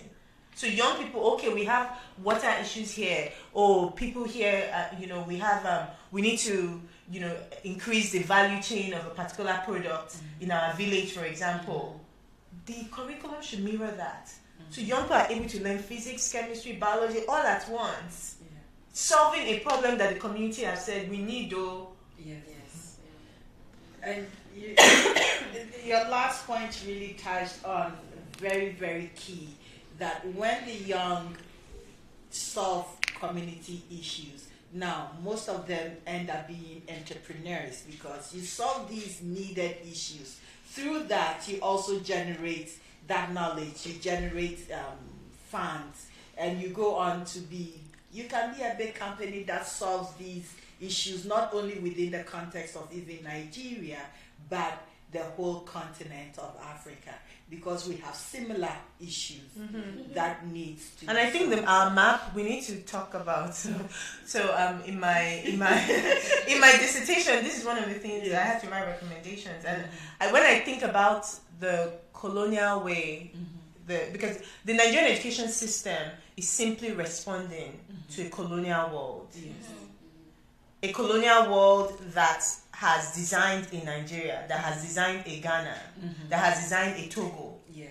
So in thinking about what does change look like, we have to reimagine, for a minute, drop those borders. Yes. We need to drop those borders. And I've not yet figured out what we're going to do with the political and social capital associated with these current countries that we have. But there is no kind of revolutionary transformation or transformative transformation that will happen on the continent without us redesigning our borders, redesigning the vision of Africa that we see. So it means we need to absolutely forget about the countries and start to think about us as indigenous ethnic nations that existed. And so if there are Yoruba people that go all the way from Togo to Benin Republic to Brazil, our education strategy should incorporate that. Yes.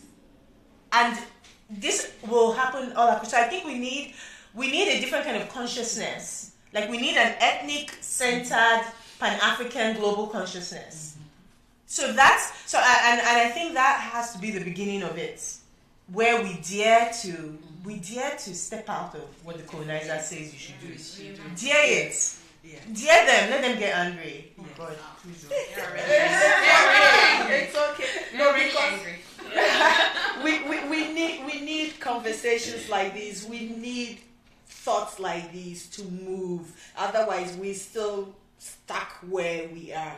And and this program really is reimagining not what has been imagined for us as we are. We need to change the narrative. So we're reimagining us. So you're perfectly right in what you're saying. Reimagining and remembering. And remembering, yes. Reimagining and remembering who we are as a people and the overlaps that we do have. And we touched on it. You get from the eastern region where I come from right into the Volta region, and even that they say Eastern Volta, that is also mad because after the Volta River you are in Volta region, which is where I come from. Well, my mother's line, and this is where Robert also come from. But it's just that the language is different, So if it was in the past, it would have been all one area, the Dahomey or the Benin Kingdom, right from what is present day used to be Transvolta Togoland, would be part of Togo, Benin, and parts of Nigeria. Like Benin Empire, yes. There was a man, people don't know much about him, obviously, because the history, the way that it was written, but he was kidnapped by the French settlers and taken to Quebec, present-day Quebec, so he can translate. For some reason, he spoke the indigenous people, the encounters languages. And apparently he spoke so many languages and traveled the world because the Benin Empire used to send a lot of their people all over the world. Like the knowledge, that wealth of knowledge that is lost. The only reason that I know about it because of my thesis, I had to review Black history in Canada, Black Canadian history. Whoa. And like whenever I remember going to Quebec and then seeing the French guy, he's the one who founded Quebec. No, he did not found Quebec. There were people in Quebec, and like completely the erasure of this young African scholar who came without his freedom, literally kidnapped so he can be translated between the settlers and the indigenous community. So it's Joseph something. That is the Anglo name that they gave him. I have it in my Okay, we'll talk. So we've come to the end of our 2-hour program. Really? Yes. Oh, really? I know. We can keep talking. I know. I thought we were halfway through. No, it's past 4 p.m. Oh wow, that's amazing. And it's been really engaging. Have there been any questions from the audience? Yes. If you want, we'll repeat it later because there are so many other issues that came up that have not been, how do you call it? We can have a part 2 of it and open it up to the public to also engage in it. Because this discussion were more even on the continental even than the diaspora. Yes. So this is what I gleaned from this. We did touch on education, really in-depth education, changing the mindset, inclusive education, decolonizing that education, reframing that education, reimagining that education. And we talked about ownership of who we are as a people, and language. And our language should be a language of possibilities, not impossibilities. Likewise, the roles each of us have here and the roles each of us are playing.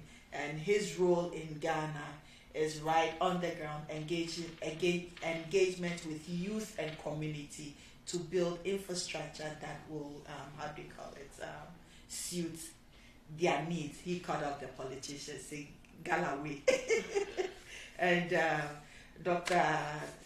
Tope Adefarakan, you also talked specifically religion, our religious identity, and our language and our culture that most of us have been taught is negative. And you brought a very beautiful perspective that I'm so happy you made it today, because you talk about Somaliland, whereby we don't often get the chance to hear about our sister part of Africa. What we know and what we normally hear is that Somalis are this, are that, and the refugee system and whatnot. It's a negation of Somalia that we normally hear about, not the positives of Somalia that gives to the continent of Africa, or even Somalians in the diaspora. And the Somalian women, oh my goodness. You see, when the men are not there, the women, powerful. Okay. So I salute Somalian women. And my dear, I don't have to talk for you. I don't have to talk for you. You brought so much also to the table. And if I say I'm going into yours, I think we've already gone overdrive. Yes. So I would like to thank Robert Adanu, giving that gives. Is that the meaning? Helping that helps. Helping that helps. Why do I say giving that gives? Helping that helps.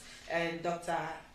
Tope Ade Farakan, author of Yoruba, Souls of Yoruba folks, and Hodan Mohammed, activist. What else would you add to it? I don't know.